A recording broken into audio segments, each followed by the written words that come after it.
My name is Qualitative, and I'm the founder of Future Growth Tech Hub, expert qualitative and quantitative analyst. And this is day two of our 2-day webinar. There will be more webinars, maybe how to use AI. You can still organize webinar on that because though academia does not support you using AI. Am I making sense? But there is no way you can outgrow that because in 21st century that we have today, AI is making research easy and soft. AI is making, sorry, I forgot I've not shared my screen. AI is making research easy and soft. Blessing, you are welcome. Welcome to class. Blessing is my student. She's also a master student, but she has been a good student. I have to give her this beautiful shout out here. Though I'm planning something robust for her. Don't let me don't let me cast it. I always surprise people a lot. So Blessing has been dedicated. She has been up and doing and all that. So Blessing is my returning student, and she can easily beat her chest when it comes to qualitative analysis. She's good at what she does. She's open to work. You can relate with her, ask her questions about future growth tech hub. If you are interested, she can also guide you as well because she's also a master student in Unilag. So, and learning qualitative analysis from me has really helped her a lot in her research journey. In fact, she was sharing one testimony that assuming she has, because she joined my class last month and she was like, assuming she knew, she would have taken this training before now. The reason is because she discovered that even the person that is trying to assist her in her thesis, the person does not even know anything about the research. It was just doing guessing, and supervisor can be funny at times. You understand? She was like, now she's the one guiding the person. Can you see it now? So it's just for you to follow who really understand what thesis and dissertation is all about. So yesterday I was able to share with us our services as Future Growth Tech Hub. So today we are going to continue from where we stopped. So let's quickly check the two outline. What are we going to be looking at today? We are going to be looking at common mistakes in qualitative data analysis and how to avoid them, generating and organizing teams. How can you curate your team? Then using AI, ChatGPT for thematic analysis. So I'm going to show you little because there's this ebook I'm working on prompts for researchers. So that ebook, when it is ready, I will also put it on the group. In fact, in fact, the ebook I break it down to the extent that if you want to write a line in your research, with this prompt I've created, it will help you to know the right thing to do. Starting from getting your topic, literature review, your analysis, everything is loaded inside this ebook. But I'm trying to proofread it now, but it will be ready as soon as possible. So we are going to just do a little preamble about ChatGPT, how ChatGPT can help us to analyze a non-numerical data. But actually, when it comes to qualitative analysis, you cannot really use ChatGPT for your analysis. That's what makes qualitative analysis to stand out from quantitative analysis. I can have 50 data sets of quantitative analysis. Everything will be in a single file. Upload it on ChatGPT. ChatGPT will help you to analyze it within a twinkling of an eye.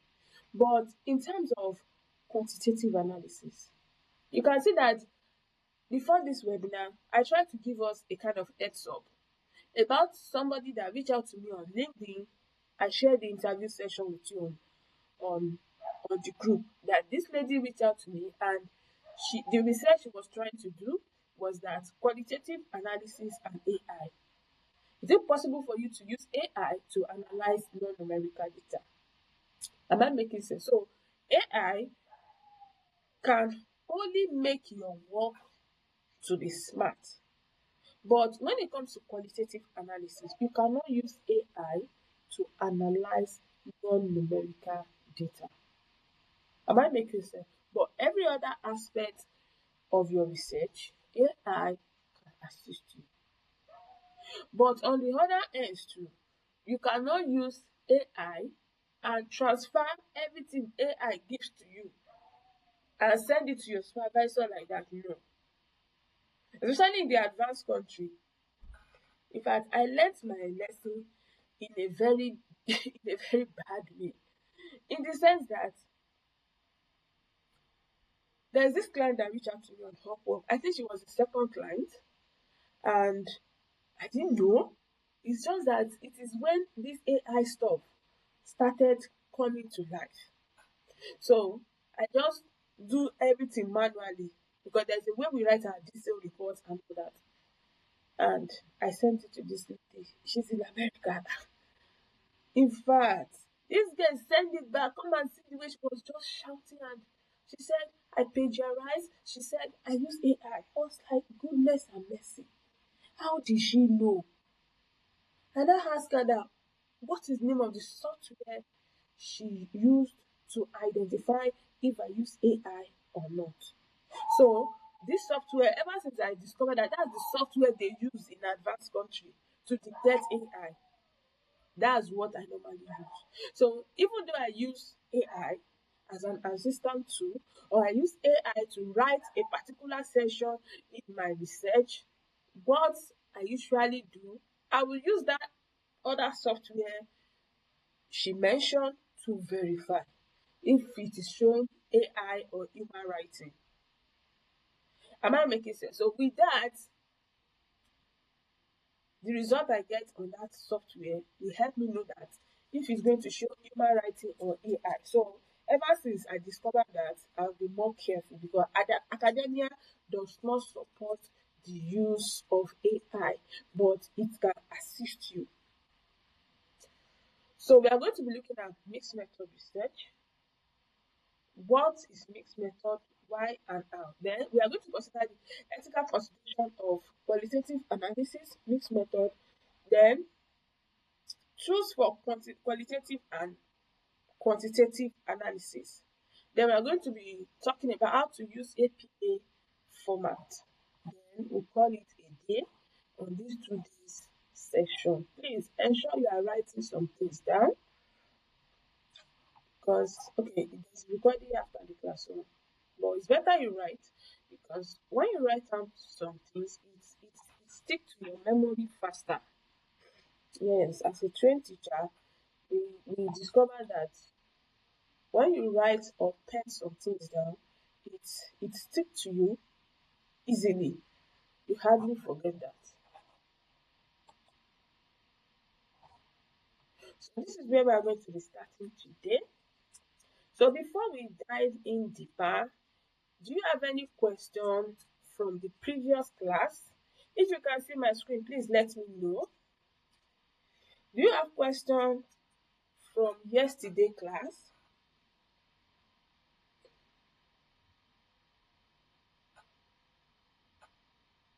Any question? So yesterday class, we were able to talk about qualitative analysis. We were able to talk about the objective of qualitative analysis. We were able to talk about why the differences between qualitative analysis and quantitative analysis. So today we are going to dive into avoiding common research mistakes. Research mistake that researchers make when they want to write their thesis or dissertation. To avoid this common mistake, best practice for effective coding and theme generation. Many research students struggle with qualitative analysis of because common avoidable errors. This session will help you to spot them earlier and build a solid foundation. You know, I used to tell my students that I train on qualitative analysis, that make qualitative analysis as their, their source of income, just like me. Do you understand? The reason why I've said it earlier, most of those beautiful clients or potential clients reached out is because most of them does not know how to code, and on the other hand too, they don't know how to curate their teams. And for you to analyze a non-numerical data, you have to understand how to curate your teams. Common mistake to avoid: jumping into coding too early without deep reading of your data. You know, yesterday when we were talking about Born and Clerk theory, I mentioned that you have to read your data. And I said these are the reasons why most researchers run away from qualitative analysis, because you don't have any choice than to read your data. You have to read your data, read it again, understand it. Understand the context. What is the research really talking about? Is it talking about AI? Is it talking about cultural practices in Western part of Nigeria? Or is it talking about positive impact of sex education among adolescents in secondary school? So you really have to understand who the participant is. You really need to understand the interview. That is why before you start to analyze data, there's something you call for. You have to call for the topic, the research objective, the research question. These three things is very important before you start your analysis or before you start your research. You must know your topic, you must know why you are analyzing a non-numerical data. Why? Why do you choose that? Objective is talking about, okay, what is the goal you intend to achieve by the end of your research? Now, that topic that talks about sex education among secondary school students. Now, your goal might be, oh, we want to make sure that sex education is well taught in secondary school. Your goal might be, because at times your research might have like 3, 4, 5 objectives. Am I making sense? So now when you discover your objective and you, okay, maybe let me talk about another objective. Maybe the objective of that research is talking about how sex education can be more practical instead of being theoretical. Because we discovered that most secondary school students, they get influenced badly in secondary school. And this is as a result of inadequate method of teaching of sex education in secondary schools. Am I making sense now? So when you fully understand your objective, that one will lead you to the questions you want to answer by the end of your research. That is your research question. So I've been able to talk about how to get your research question. in yesterday class. So now, another mistake is failing to define clear codes. See, in qualitative analysis, you must learn how to express yourself. You must be able to interpret people's words. That is, you read meaning to what people are saying. Maybe, for example, now, in a data set that has to do with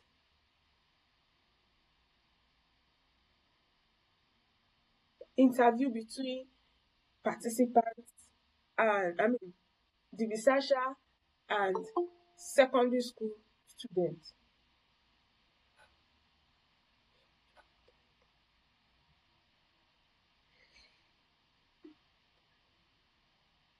Research that has to do with secondary school students and the researcher. Am I making sense? And in the course of their discussion, those students will be able to express themselves, what they feel that sex education is all about. And while they are talking, the context as which they are expressing themselves, you should be able to interpret it, digest it, have full understanding. Oh, this is what this person is trying to talk about. Then every relevant statement, every related statement that is related to what that participant has said will be categorized in one direction. Am I making sense? Or I'm making it too complex? Actually, it's not hard, but that's just the truth about it. You are going to gather all your relevant information and make sure that you put it in one angle. Then, imposing personal bias instead of letting participant voice guide your team. I just explained it now. You don't assume that, oh, this is what this person wants to say, or this is what this person is trying to say. No.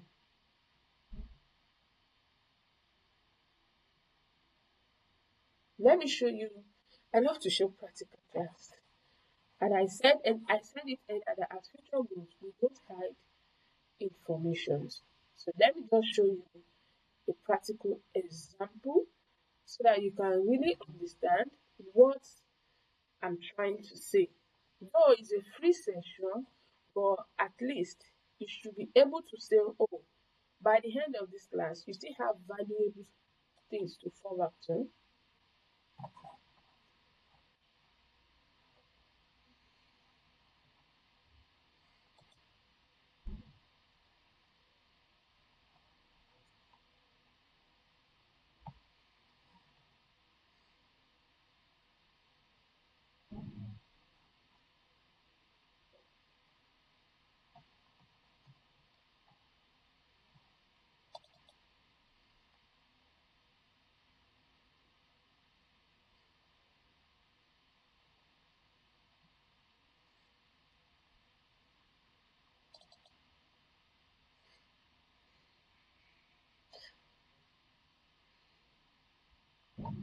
So when you want to get your data, please don't get everything together.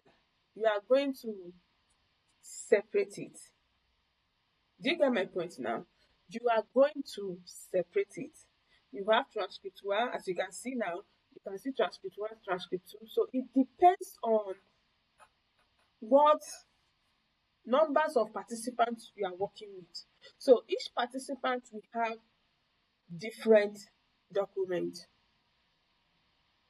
So now, this is a data set from secondary school students. And the topic I just mentioned, impact of sex education in secondary school in Nigeria. So now, the participant is female student, age 15 years. Location, school counseling office. The interview session was held for 30 minutes. So now, you can see that I've been able to code or analyze this data using Microsoft Word. This is what I'm trying to say is that AI will not do this for you. You have to sit down by your computer and you start looking at your analysis step by step. If not, you will not be able to get your result.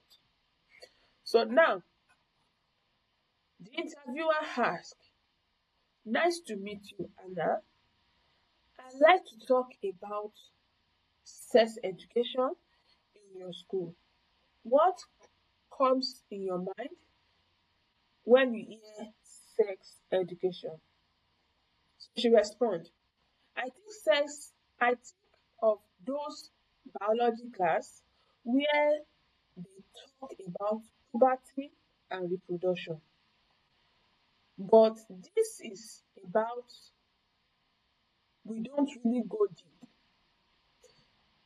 into sex means emotional or socially. Can you see the way the respondent express herself, right? So now, looking at this kind of statement, you will have to interpret it. You will have to understand what she really meant. Then that will help you to categorize it. So you can see that I've been able to categorize this under school curriculum. Note, this is not your team. This is like a code before you now create your team. Am I making sense? This is called initial code. So now you categorize it, then you now go further. Now that we really understand what the participant is saying here, then we can also go further. So what kind of information is shared in your school classes? And don't forget the objective. We want to find out how to improve the school curriculum to make meaningful impact on sex education among secondary school in Nigeria. Then she also expressed herself further. Mostly the science stuff, like the reproductive system, menstruation, and sometimes contraception. But just the basics. It is more like textbook stuff. And you, as a researcher, you want to try to go deeper to understand why they are using more of theory, textbook stuff. And another objective of your research is that you want to make sure that if they can be more practical, more of social, more of emotional training or tutorials in secondary school instead of textbook stuff. You can see that I was able to categorize this under school curriculum. How can they improve the education system in Nigeria when we talk about sex education?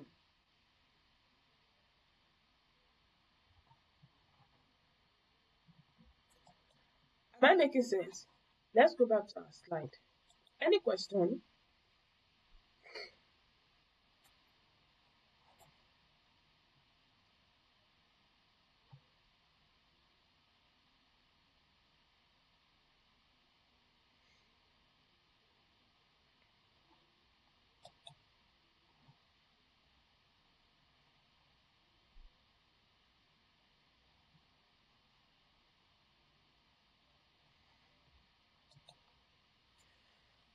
All right, thank you. So let's proceed. So in absence of no question, so we are going to continue. Then mixed data collection and analysis stage, which can lead to confusion.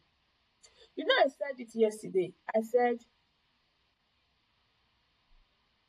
if your research, you are asked to get 50 participants. In this time, you should know that you are going to adopt mixed method. And I also said it yesterday, in that scenario, you can make your qualitative aspect to be 30 participants and make your quantitative aspect to be 20 participants. Then thereafter, you can decide that, oh, you don't want this to be 20. You can decide, you can decide to make it a 50-50, that is 25-25. Then the last point here is not documenting decision, making it hard to justify your analysis process. You know, when we want to start this class, I emphasize of you writing some things down when you are analyzing your data so that you not get lost. You have to get a special jotter for your analysis. In fact, when I'm in an interview session with my clients, I always have my jotter and pen ready because everything we are going to discuss, I make sure I pen it down. And after the meeting, I will have something to fall back on as a guide. Though all the informations needed will be shared appropriately.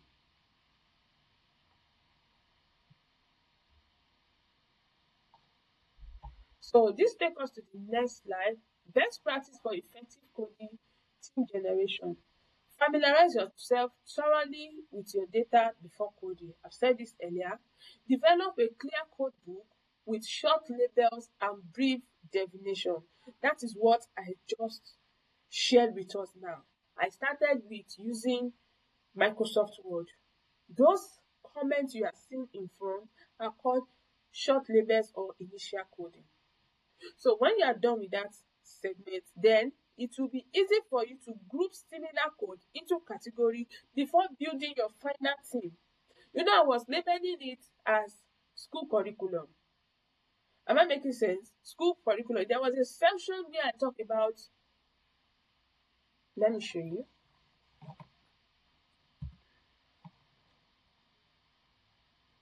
Okay.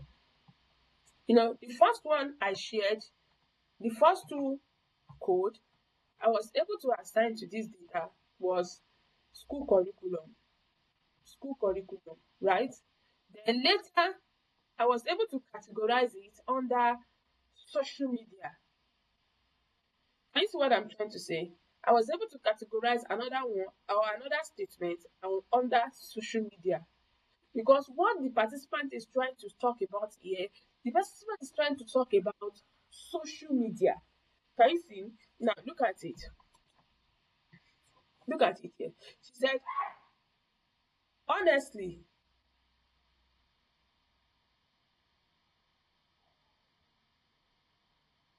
sorry, just give me a minute. Who sneezed? Ayo. Ayo. Who sneezed? Ta ló sín?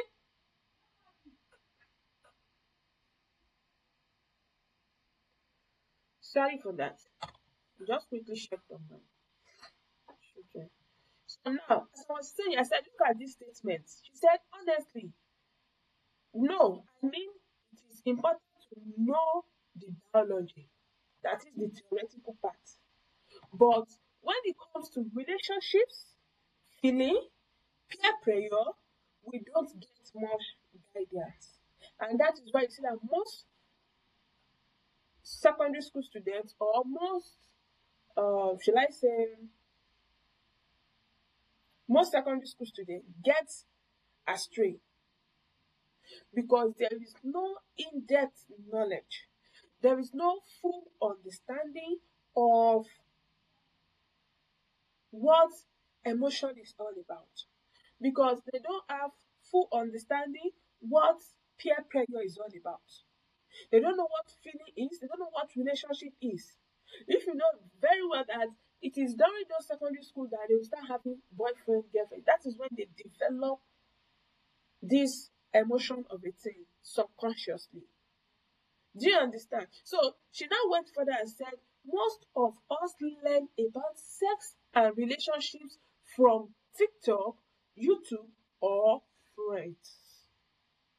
So that particular statement, I was able to categorize it under social media. Am I making sense now? Okay.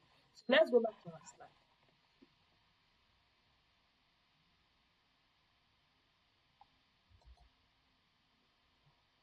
So then another thing is you are going to use those categories to now curate your team. For you to curate your team, you have to understand your research topic. You have to understand your research objectives. You have to understand your research questions.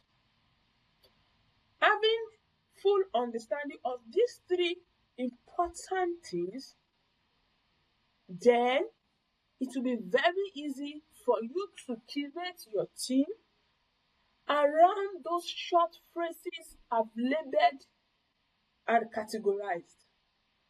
And yesterday, I also said that your team must be very broad. Yes, your team must be broad. So then use qualitative software like in vivo or Atlas.ti for structured analysis. Reflect and review. Keep asking, is the team supported by enough data? Because every team must come out from your data set. Yes, that's the formula. So let's go to the next slide.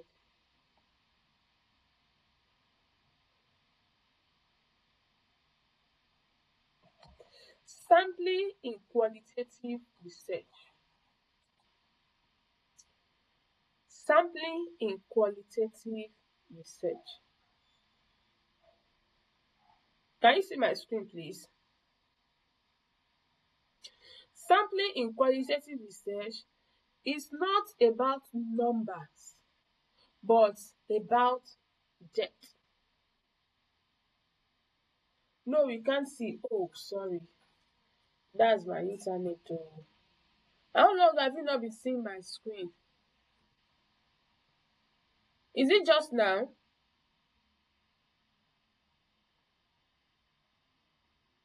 How long have you not been seeing my screen?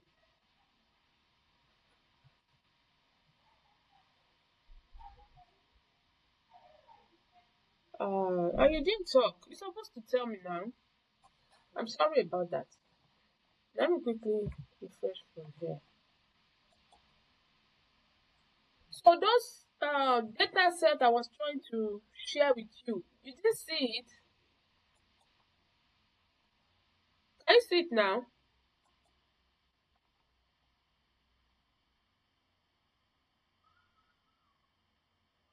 Yes, I've been zooming out since morning.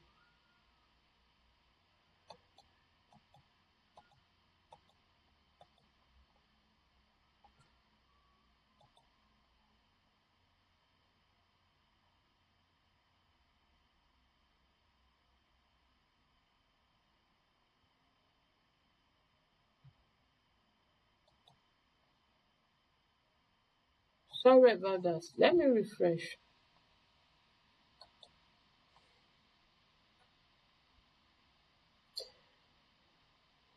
I'm trying to refresh it now. You should be able to come up.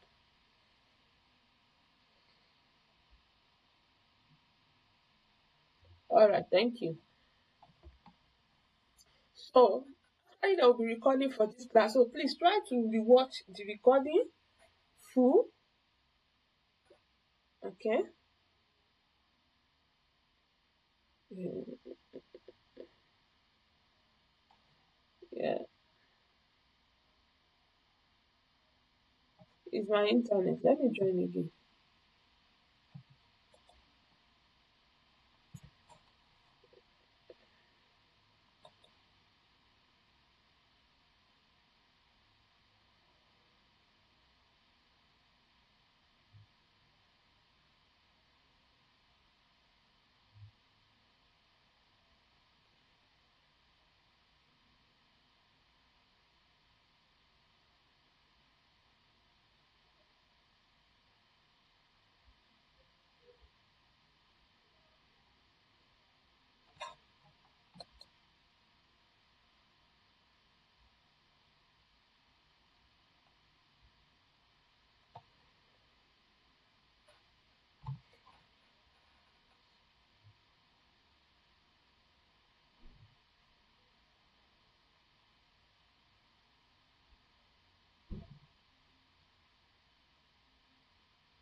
So can you see my screen now?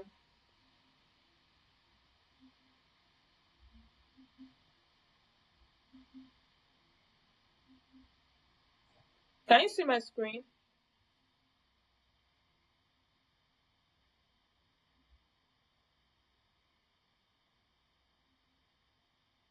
Hello, can you hear me? All right, thank you. Okay, okay. So let's go to our slide. So immediately you see the slide, please let me know. Sorry about that. It's Nigeria internet. They are very funny and they know how to frustrate somebody when it comes to issues like this.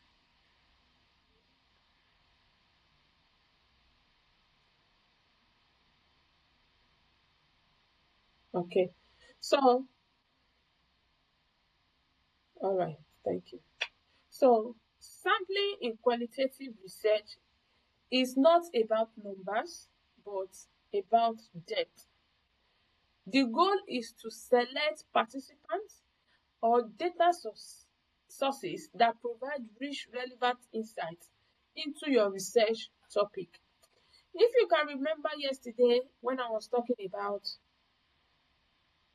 somebody, a researcher that specialized on carrying out research among children or people with disability. Do you understand? So his research topic is about, maybe let me just say, okay, ecosystem, or should I say sociocultural, okay, let me put it this way, negative effects of sociocultural um aspects on people with disability in West African countries.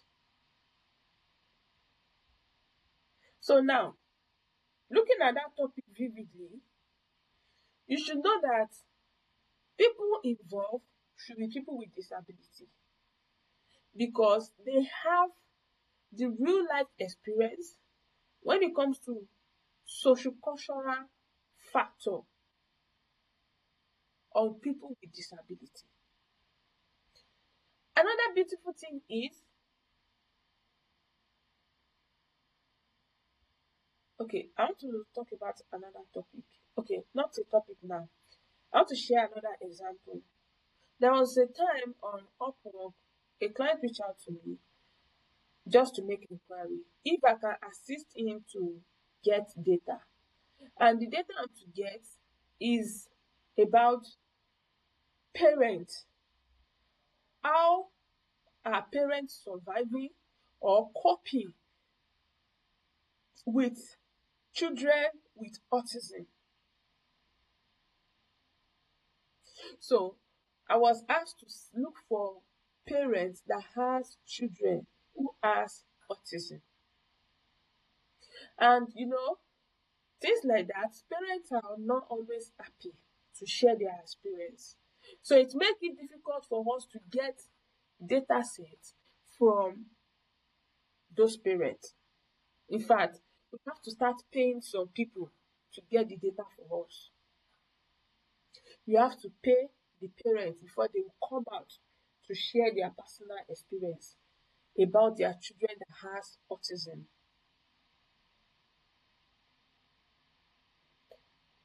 So people that will participate in your research must be people who has the experience.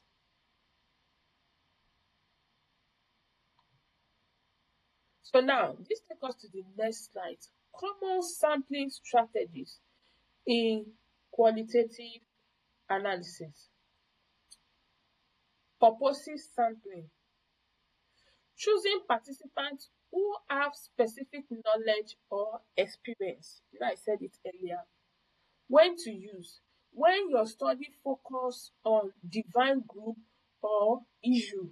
I just explained that now. Maybe disability or sickness, or maybe you are looking at people, as I said yesterday, people within the age of 40 to 45 or 40 to 55, people that are planning towards menopause. Do you understand? Snowball sampling, getting referrals from initial participants to reach more participants. The last client I worked with, that was around March on Fiverr. She's our participants are university lecturers, and the topic of our research is about the the the use of AI and technology tools to aid teaching in universities. So people started sharing their experience, how manual teaching and modern teaching, adopting AI in teaching system has really helped. Am I making sense? So when to use this when studying hard to reach or hidden participants. That is when you use snowball sampling. That is, your previous participant will refer another person to you. Convincing sampling. Choosing participants who are easy to reach or available. For pilot studies or early stage research. Theoretical sampling. Choosing participants based on emerging insights from ongoing analysis. This one has to do with deductive approach. Yesterday I talked about the two type of approach in qualitative analysis. We have inductive and we also have deductive. So when using graduate theory, then maximum variation, selecting a diverse range of participants to capture different perspectives. This one can work when we talk about focus group. When you want broad view or contrasting opinion, this particular maximum variation can work in the area of focus group discussion, where you have two or more people, maybe 10 people, 20 people together, and they are discussing about a particular phenomena. So this takes us to the next slide. Leveraging AI tools like ChatGPT for thematic analysis. Artificial intelligence. Artificial intelligence tools are not here to replace your analysis. I've been emphasizing on this. You can't use AI for your analysis, but to support your thinking, save your time, and help you generate deeper insight.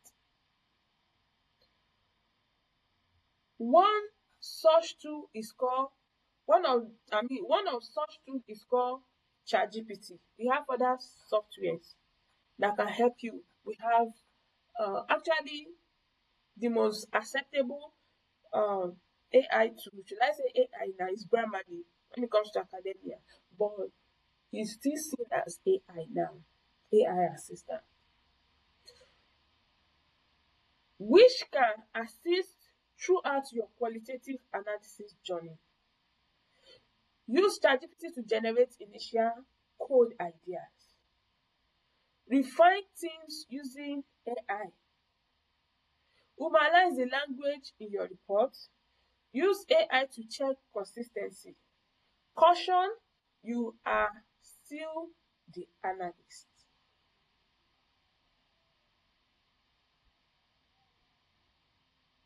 So now,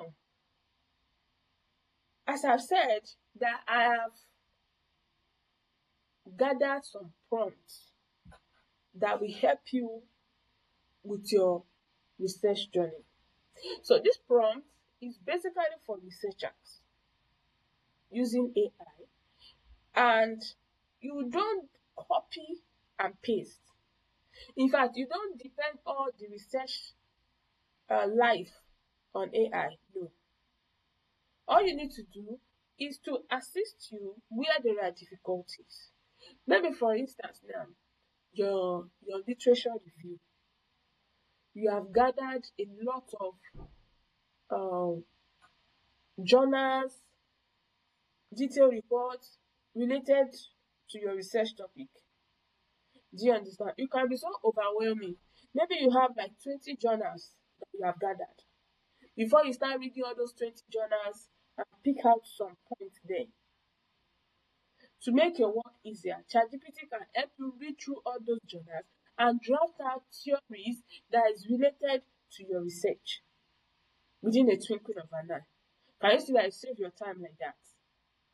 Even though you are using the free version. So let's use AI for topic generation. I've promised that I'm going to show you how to use AI. Now, I want to use this particular chat GPT, OpenAI.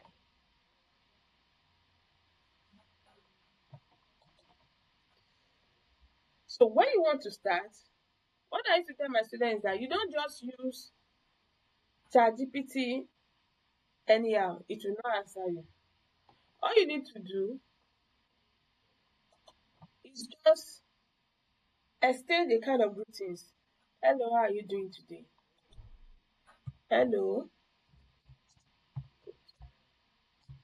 That's the first thing. You can give it a pet name. You can give it, you guys should have a unique name, not your real name, a unique name.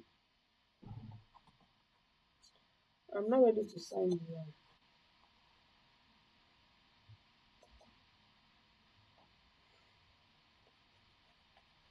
Let's wait for it. It's trying to come up.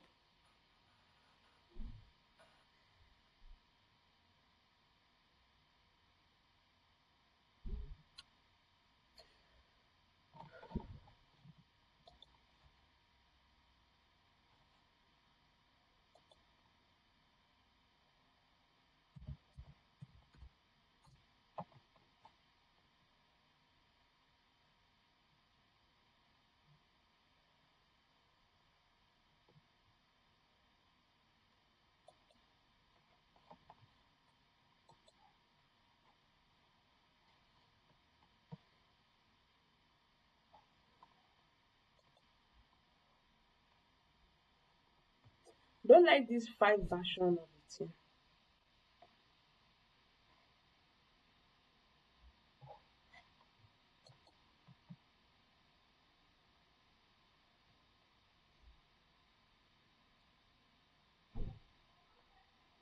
So they just upgraded their version. This research stuff now, it was not included before. So to make work easier for researchers now, you can see what I'm seeing here: publication, conclusion, milestone, and all that. So with ChatGPT, it will help you.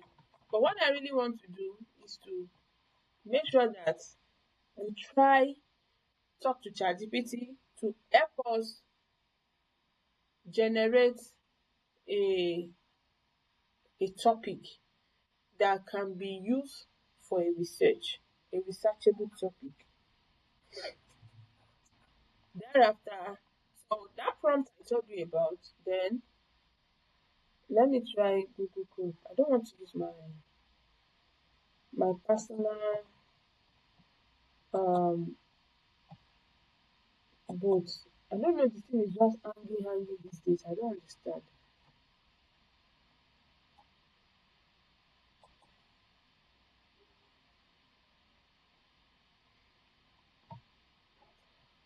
I don't need 5 points.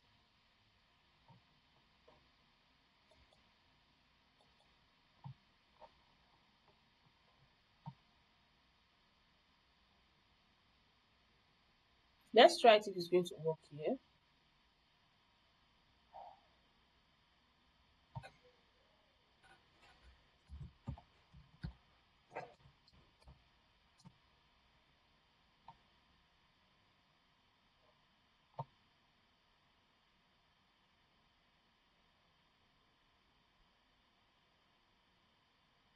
So after greeting, then you can tell ChatGPT what you want. I am a research student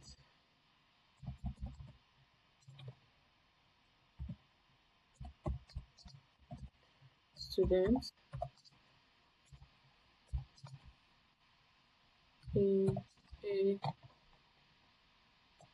in, in social sciences, in social science. I am confused.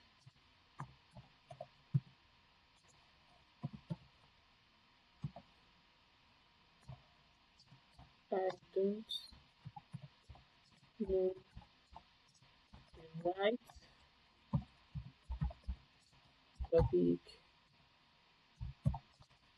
to choose for my research.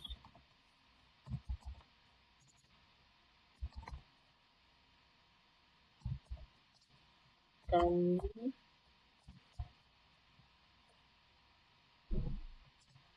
please, can you write out 10 unique topics, top unique researchable topics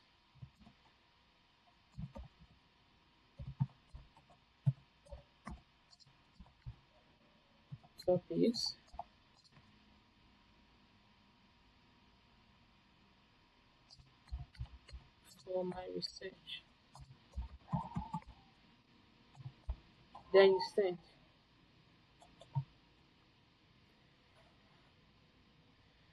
This is just a tip of the iceberg. Do you understand? Within a twinkling of an eye, ChatGPT is going to respond back to you the topics it can help you with. So let's wait for it. That's my internet.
It's coming up.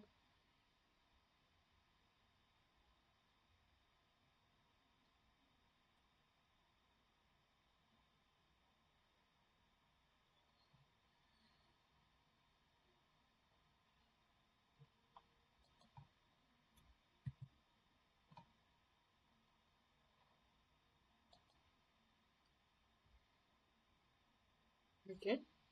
So now, here is the topic. Role the role of digital storytelling in preserving indigenous language.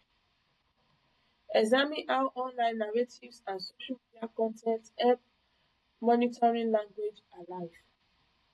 Social media activism and youth political participation in West Africa. Impact of remote work on gender role in urban household. Can you see now? So ChatGPT is a very good tool that will assist you. And the beauty of ChatGPT is that every of your conversation is being saved. So you can keep following up with the next stage, what you need ChatGPT to do for you. And so please, this is the output. You are not expected to copy this topic. You know, when you want to write your research, your supervisor will ask you to get like 4 different topics. Am I making sense? ChatGPT has given you unique topic, right? What you need to do, go and make your research. Use Google, copy any of this topic and search. Be sure that it is a researchable topic. Be sure that there are materials. Am I making sense now? So that is where you have to come in. AI will help you generate topic for free. Copy the topic. You are going to rewrite the topic. You add some things. You will subtract some things. And it must not look like AI writing. I use AI very well. So if you come to me, like my student, okay, Blessing can testify. When they are coming with their topic, I'll say, this one, I know the source. Am I making sense? Your research must not be robotic in nature. Your research must not be AI in nature. It must not look like that. So in this sense, all you need to do is to make sure that you fine tune whatever output AI has given to you. Then you proceed to Google, search, ensure that the topic you have is a researchable topic. There are existing materials, journals, documents that will help your research. You can go to repositories like uh, academia.com, ResearchGate. Do you understand? You can visit all those places. NUPMED, you can visit all those places. Then you'll be able to see previous research that people has done in your area you want to research on. Am I making sense? So I've been able to show you how AI can assist you in your research journey. So looking at it critically, assuming you want to start looking for topic, you have to go through a lot of stress and all that. Man, the recession all over the world is tiring, talk less of you adding another body to it. But with AI, it will make you research smartly. Any question about this particular AI stuff before we proceed to the next slide?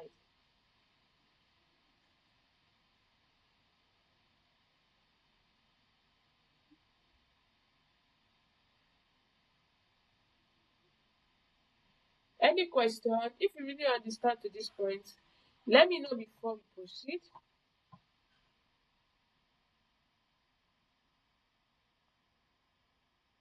What role does the version? Yes, it's like an upgraded version that what's it called? You know when we start using phone those days, we have what's it called? We have different kind of version of small small phones that we were using when phone started coming to Nigeria. Do you understand? As time goes on, we have slide phone. As time goes on, we have the screen touch phone. Do you understand now? So ChatGPT has upgraded. So probably there are some limitations this particular version cannot do. That is why they introduced the fifth version just to improve their technology. Initially, when AI started with ChatGPT of I can't see. Okay, let me go to the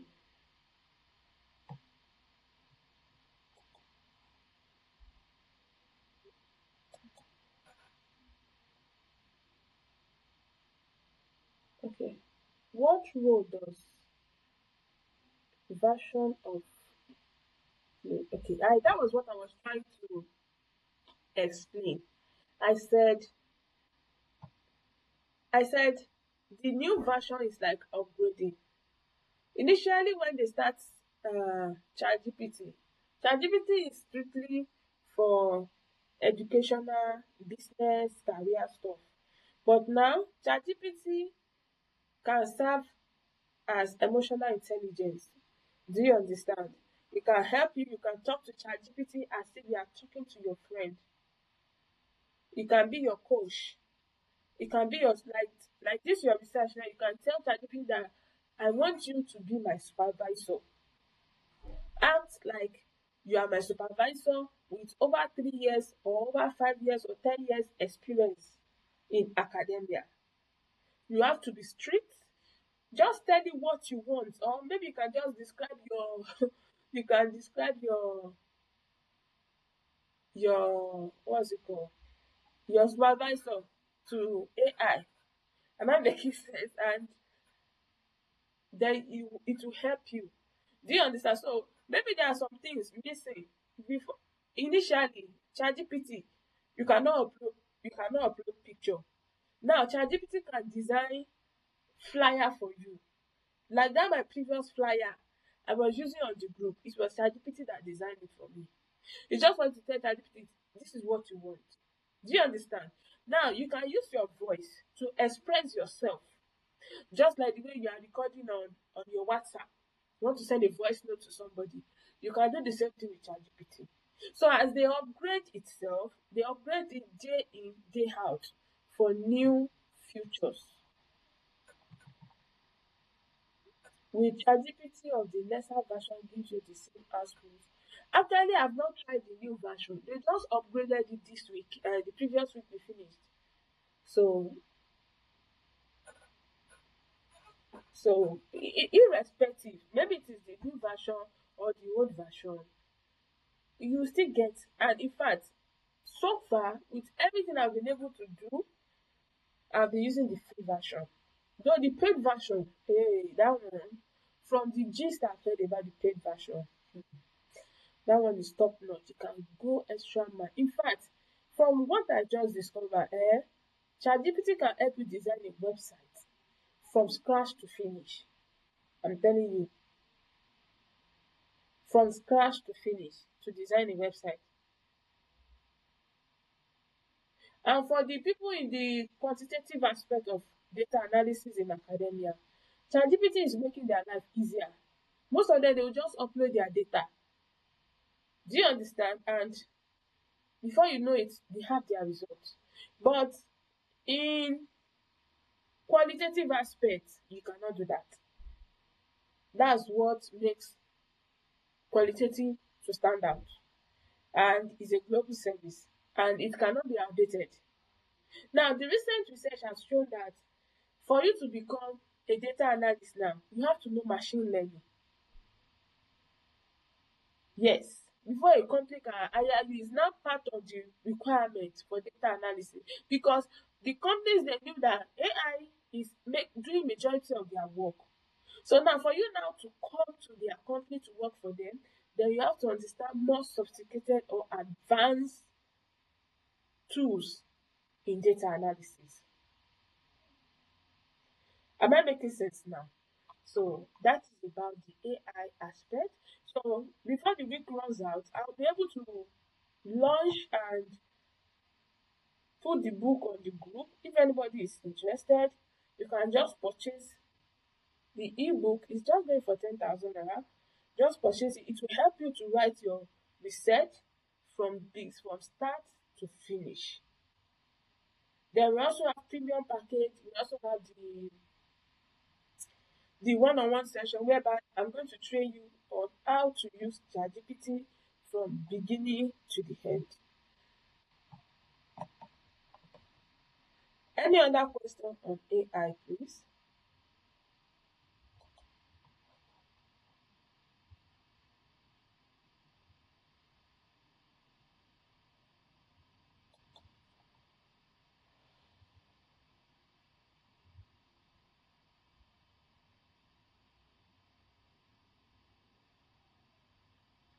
So that is all about the AI part of our class. But the beautiful thing, you can see the caution I put under this place. I said you are still the analyst. AI cannot work without you. Do you understand? ChatGPT cannot give output without you telling it to do it for you. So you are still the analyst. Understanding mixed method. Mixed method research is a powerful design that combines qualitative and quantitative approaches in a single study. It helps you get a fuller picture of your research problem, numbers, shows pattern, and words explaining the story behind them. So mixed method, it gives the fuller picture of your research. In fact, so far it is the best. If you want facts, you want variables, you want numbers, mixed method is the best. It will give you the full gist about your research. Although mixed method is common to social sciences, maybe accounting or people in accounting, sociology, criminology, all those areas. But people in most of the hard aspects of education, that is law, religion study, linguistic, and all that, they basically use qualitative analysis. Then the science aspect of the academia, they use quantitative. And the reason why most people are using quantitative because you don't need to start reading data. It's just for you to know, just clean your data and you proceed.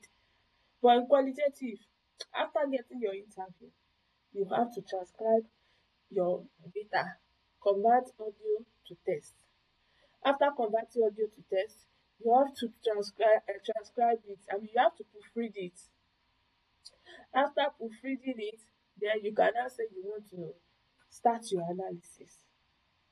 Am I making sense? So before you start, you will have gone through like 4 or 5 stages.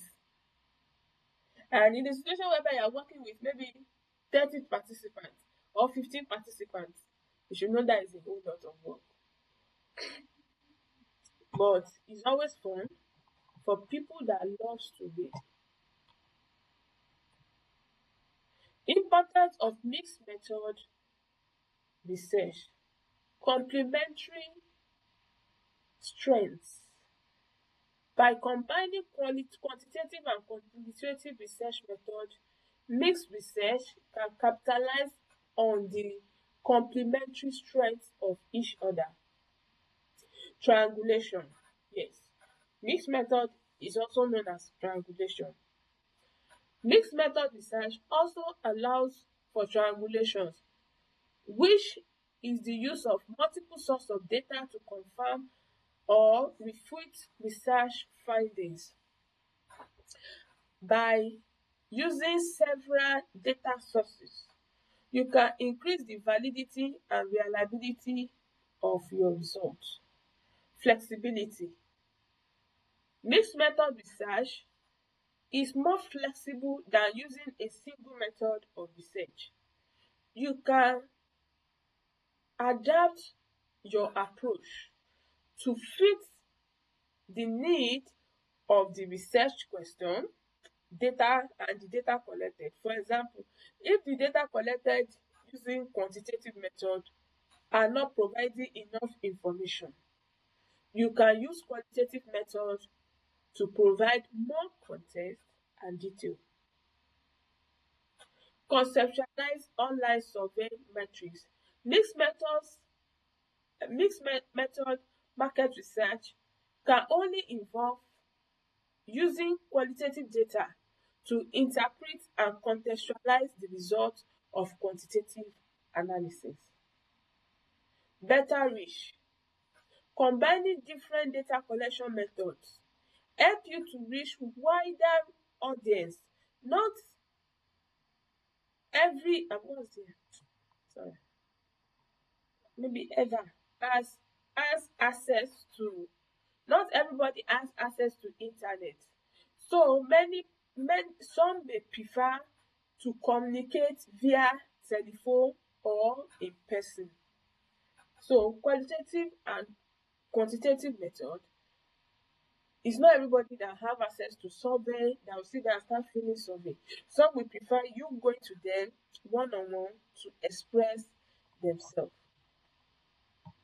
How to integrate qualitative and quantitative findings. Bringing both sides together in a clear scholarly way. Now, when you use mixed method research, collecting both qualitative, that is words, and quantitative number data is only part of the work. The real power comes from showing how both types of findings connect, complement, or even contrast with each other. All these things I just mentioned, the real power, this particular segment, it's it will reflect in your detailed report. It will also reflect in your detailed report. In the next slide, we are going to see the type of reports we have when we are dealing with qualitative and quantitative, that is mixed method. The way you write your report for qualitative is different from the way you write your report when you are dealing with quantitative. Is different. And when you are using the two together, the way you are writing your report is also different. So why integrators matter? It provides a fuller understanding of your topic. It makes your research stronger and more convincing. Mixed method, in fact, is the best method that every researcher should adopt, because it's going to give you a meaningful insight, a step-by-step guide of your research in a detailed manner.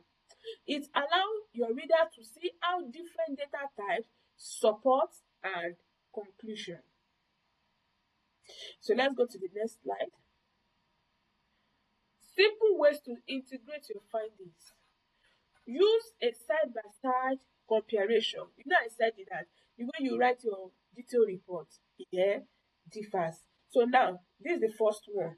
Use as side-by-side comparison. That is, you present your quantitative result like survey, starter, descriptive analysis, and the like first. You discuss that in your detailed report. Then follow that qualitative insight, then followed by qualitative insight like quote, themes, and all that to support your explanation. So example, now see this example now. Survey result, 70% of teachers feel stressed. Interview insight, we are under pressure to meet unrealistic deadline with little support. You can see that this is trying to buttress the point of the survey results. Now let's see how to merge them together. Merge in the discussion section. In your discussion chapter, refer back to both your numerical data and narrative data when explaining each point. Example, this theme of lack of support, we are still referring to teachers here, align with 70% of survey respondents who reported high stress level. So you can see that this merging, you'll be talking interchangeably. You make reference to qualitative and you also make reference to quantitative at the same time. Now, the last one is use a joint display table. A table that shows qualitative themes and quantitative results side by side. Theme, qualitative results, then supporting quote, lack of support. 70% feel unsupported. I am left to figure out things alone. Motivation from mentors. 55% reported motivation. My supervisor encouraged me a lot. So you can see it now. So these are the methods at which you can write your discussion part or your report when you are using a mixed method. Am I making sense? Any question, please?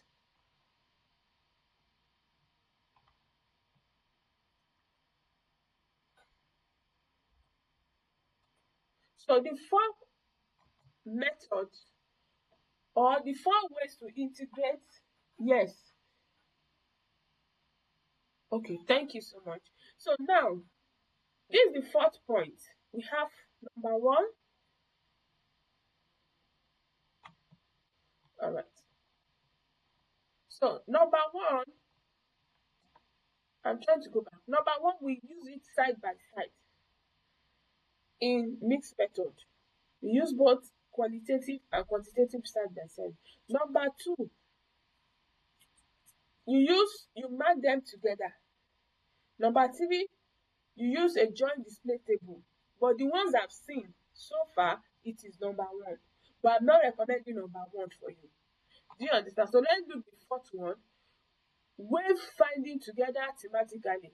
Rather than treating them as two separate result sections, combine them under shared themes or research questions. Note, avoid overloaded reader with raw data, focus on meaning. Use phrase like this finding is supported by. Do you understand? You can use this finding is supported by qualitative analysis with so and so results, people explaining themselves about gender norms, survey results, contrast with. So these are short phrases you can adopt, these 3 points. But you can choose any of these and you still get a good detailed report depending on your research ethics. What does your research want? Therefore, integrating findings is not about forcing them to agree. It is about allowing both sides of your data to speak and using their voice to tell deeper, richer stories or giving more meaningful insight.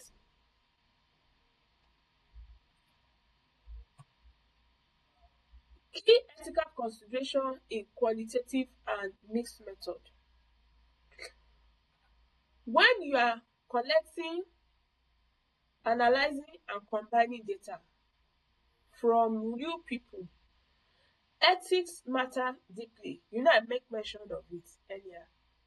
As a researcher, you are responsible for protecting participants, respecting their rights. If you can remember, before we start this class, I said, permit me to record. I must take permission from you. You may allow me to record. You may decide that, oh, you don't want me to record. Am I making sense now? So, as a researcher, you are responsible to protect participants, respecting their rights, and handling their information with care. That is why you cannot see anybody. I can see that everybody on that group, nobody wants to talk. Because even for you to even relate with me, you are scared because you are trying to protect your research. Do you understand? So this is very cogent consideration. And me as a data analyst, I really understand this ethical now. Like the data set I share with you is the data set we use in class. For I'm the one that gathered the data. I'm the one that know everything. You can never see me show you my client's projects because I know it's against the ethics of data analysts. Whether you are doing qualitative, quantitative, or mixed method research, ethics should guide every step of your studies. Why ethics matter? You are dealing with real people. Imagine the other day, one of my my clients said I should assist in getting data with parents that their children has autism. In that scenario, the woman will not be happy to see the video viral or to see the data flinging all over internet. Do you understand? Then mistakes can cause harm or misinterpretation. Do you get? Mistakes can cause harm or misinterpretation. There's one woman that shared her daughter's video on LinkedIn. I saw the video on LinkedIn, but it's on social media. The girl got pregnant at age 12. And the woman was doing the recording of this girl. And she was shouting and she was screaming, how will you get pregnant? You know I'm a single mother. I try everything for you. The other day, you ran out of the house. You're always on social media. You're always pressing your phone. That she did not even tell her that she's pregnant. Not until she discovered that she's not using a sanitary pad. That was when she discovered that the girl is pregnant. The woman was just angry and she was like, who gets you pregnant? That taking care of a child alone is not easy. I'm a single mother. This is what you used to repay me. And the woman answered the word that I've told you that if you want to do, because it's an American, said, Black American, that if you want to do this kind of shit, try to protect yourself. And that was what Nigerians held on to. They were like, she has been dogging her to do rubbish.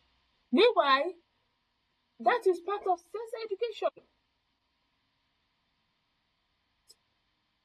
That is part of sex education a parent should give to a child. And they were like, she's on tattoo. People were like, these people are in America. Tattoo is part of their culture. They were like, see the way she's even sounding. She does not used to have time for that girl. They were blaming the woman, telling her a lot of things and all that. I'm seeing it from a different perspective anyway. The blame they were giving the woman was like, why would you do a child video online? But this is a single mother that does not have anybody to speak with. They were like, she's supposed to hug the child.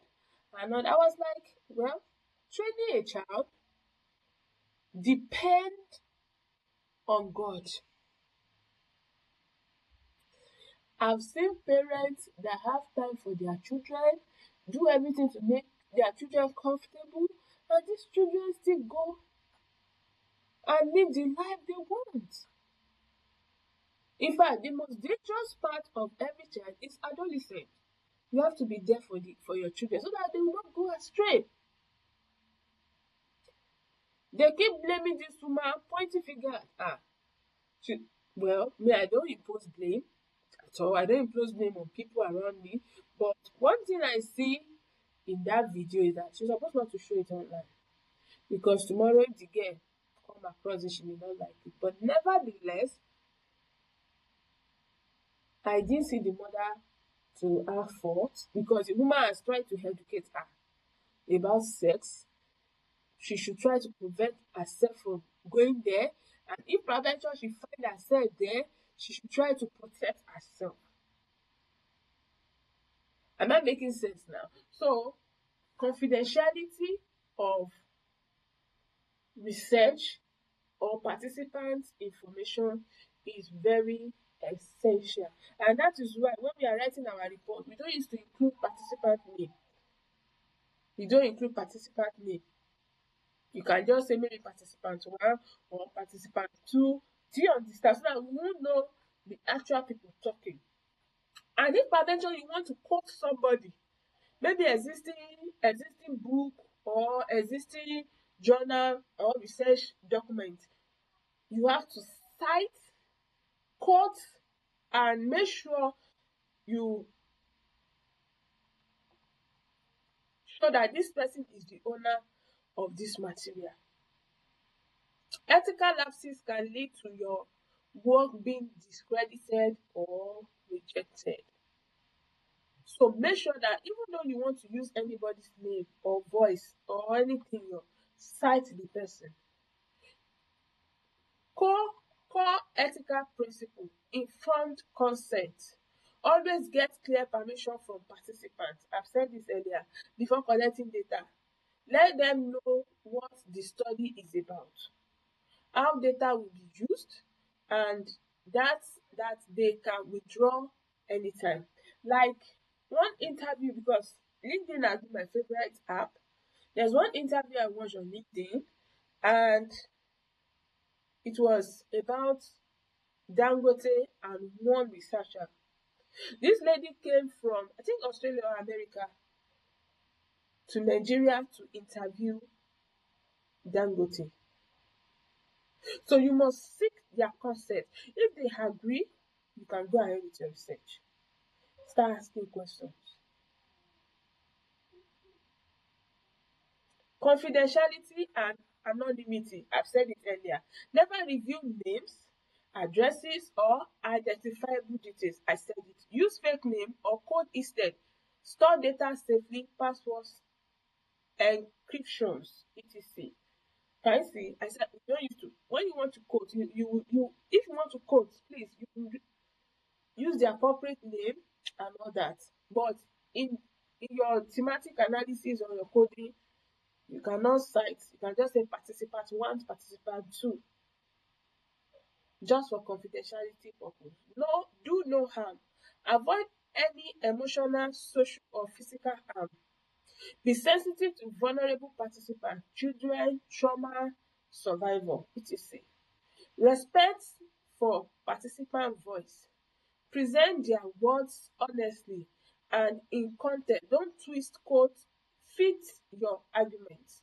Then number 5, voluntary participation. No pressure or bribing. Participants should always feel free to say no if they are not willing. Do you understand? But you can compensate them for coming. Additional consideration for mixed method research. When combining qualitative and quantitative data, be mindful of data integration ethics. Avoid cherry picking only the parts that support your assumption. Number 2, respecting different type of data. Don't give more value to number than voice. You make sure it is the same thing. I said it, when you want to collect your data, is that you make it 50-50, 25-25.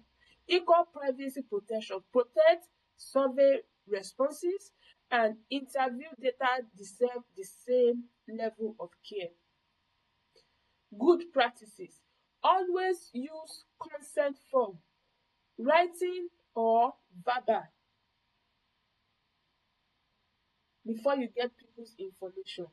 You will have sent them some cold emails seeking for their permission.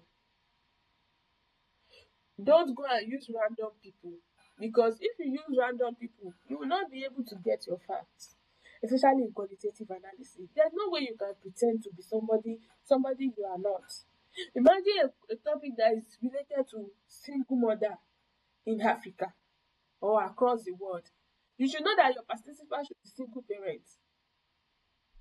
And you cannot start interviewing somebody that is not a single mother. Am I making sense? So make sure that you are using the right participant. Be honest in your report. Even if results are surprising or negative, just be honest. Don't just assume. Don't go and do abracadabra and believe. No, no, no. Be honest. There's nothing like, oh, I'm the one that write this report. You will even be happy. Even when you want to defend your research, it will be very easy for you, because you are the one that started from beginning to the end. And aside that, even though you want to add sources, make sure that the person that is assisting you, you work hand in hand, so that you will not go and start racking your brain when you are doing your report or presentation. Good ethics acknowledge limitation or ethical challenges in your methodology. Yes, spell it out. Maybe because you want to reach out to 10 people for qualitative analysis, they were rejecting you. I could remember when I want to do my report, then I was using Coca-Cola company, and I want to see their consent in the company using what is it called? Their manager. And I was not permitted to see the manager. I kept on going there until they grant me permission. Good ethic isn't just about rules, it's about respect, fairness, and integrity. When participants trust you with their stories, your duty is to treat those stories with dignity and care. Please take note of that as a researcher. Getting introduced to Atlas.ti and SPSS for your reporting. In this module, you will learn how to get started with two powerful tools that makes analysis and reporting your research easier. Atlas.ti for qualitative data analysis and SPSS for quantitative data analysis. Our time will not permit us to show you the software, but this is just the theoretical part of it, because we start the class late. Some people did not join early, so that's why. So Atlas.ti is a software design for qualitative data analysis. It helps you organize interview transcripts for focus group discussion, document notes, code text by tagging important phrases or idea. Group similar codes into categories or teams.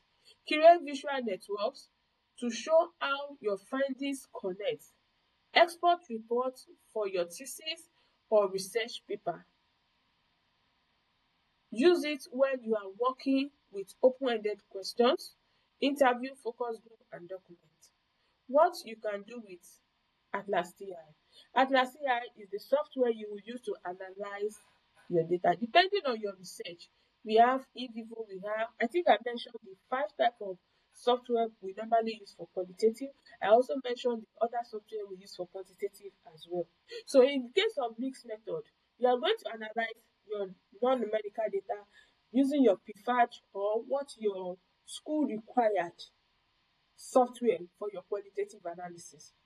Then you will now use SPSS to do your, or Excel, anyone that your research requires to do your quantitative aspects. Then the result from both ends is what you will use together in your detailed report. So upload PDF or Word transcript. The transcript I just shared you when I was discussing about how to analyze. Then curate code group or teams report, visualize relationship between codes, generate summary table and chart for findings. SPSS. SPSS is a statistical package for social sciences. It's a software for quantitative data analysis. It helps you to input and merge numerical data, like survey responses or scores. Run statistical tests, mean, t-test, correlation, regression, standard deviation, mean deviation, and the likes. You can create graphs. You can also do visualization on SPSS. But most preferably, people used to use Power BI or Tableau for their visualization. Understand pattern in numbers quickly. Use it when you have close-ended questions. When we talk about close-ended questions, I've explained this thing yesterday. I said close-ended questions are what? What questions that require simple answer, yes or no. Rating scales or numeric data. Enter survey or test results into a spreadsheet. Run quick statistics to check trends and relationships. Curate pie charts, bar charts, and tables. Export your output into Word or PDF for your report. Use it to test hypotheses and support arguments with your data. Any questions? We are almost rounding up. The class is supposed to end by 10, but let's quickly cover up since we are almost done. When to use Atlas.ti versus SPSS. Analyzing interview. Yes, you can use Atlas.ti to analyze interview, but you cannot use SPSS to do that. Examine survey data, you use SPSS. Identify teams, you use Atlas.ti. Running statistics, you use SPSS. Writing mixed method report, the two of it can help you there. Reporting made easy. Both tools make reporting smoother because Atlas.ti also allows you to copy coded codes and auto-generator reports by team. SPSS too helps you copy tables, charts directly into your research paper. So there's a way you can do that. Together, they support professional and evidence writing. Write a clear and correct analysis chapter, especially for mixed method, using APA 7th edition style.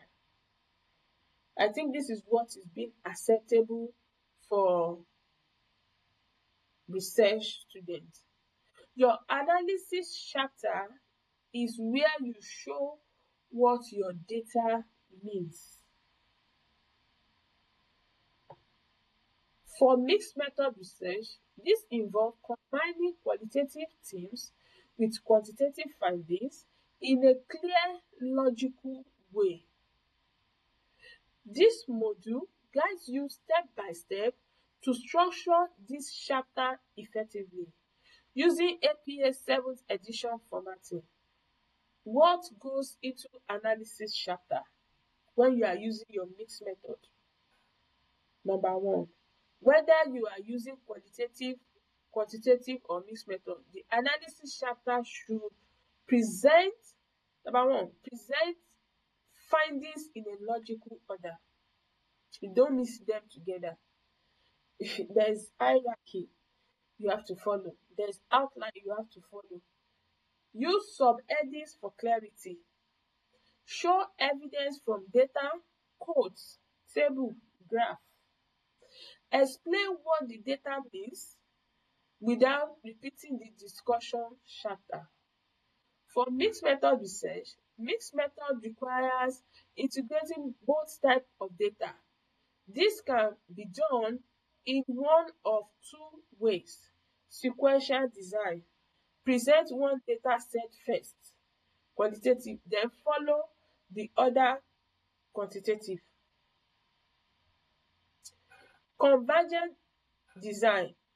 Present both sets set by set, showing how they support or contradict each other. It depends on your research design. Do you understand? Then you will know if you are going to use it to counter each other or you are going to use the two side by side. Always explain why you structure your analysis that way in your methodology chapter. Maybe you are trying to do comparison.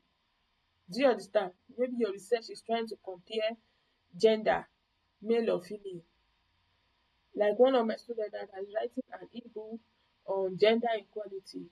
Imagine a woman that's giving birth to female children, only female children, and people were like criticizing her because she's having only female children. So in that scenario now, your research will be about comparison. You want to know if male child, people's response towards male child and female children. So it depends on the topic, you determine the design you are going for. Now, structure of chapter 4. How to write your discussion part using mixed method. Introduction to the chapter. Briefly remind the readers of your research questions. Blessing, please pay attention to this because she has that challenges when she was doing her report writing too. So you talk briefly about your research question. Mention what data you are analyzing. If it is interview and survey, state it there. If it is only interview, state it there. Then quantitative findings. Present results. That means you are going to use sequential in this format. Am I making sense? Then present your results, tables, figure, report key statistics, and all that. Follow AP7 guidelines, italic stamps. Make sure that you cite the author of the material you are using properly using APA format. Then in terms of qualitative, organize your teams. Short quotes to support each teams.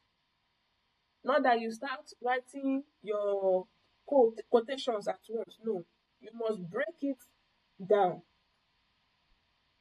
Use coded data to back up patterns. Explain how the teams answer the research questions. Integration of both data sets. Compare, do the qualitative and quantitative results support each other? Contrast, where do they differ? Use a table to summarize key points from both sides. This is for mixed method.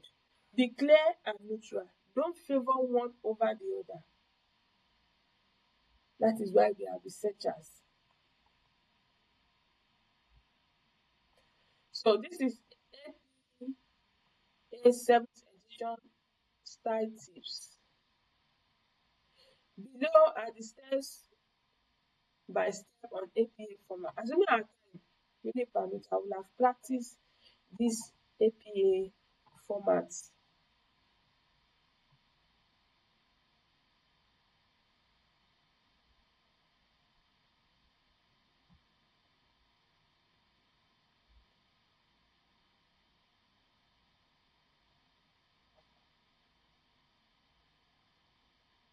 Any question? So in qualitative analysis, APA format is applicable to deductive approach. Deductive approach. Deductive approach is a scenario whereby you outsource other researchable materials to back up your research. So for the first one is APA format for qualitative analysis, then APA format for quantitative analysis. Any question? Thank you for coming. I'm happy to have you here, and I appreciate those that wait till the end of this class. Thank you so much.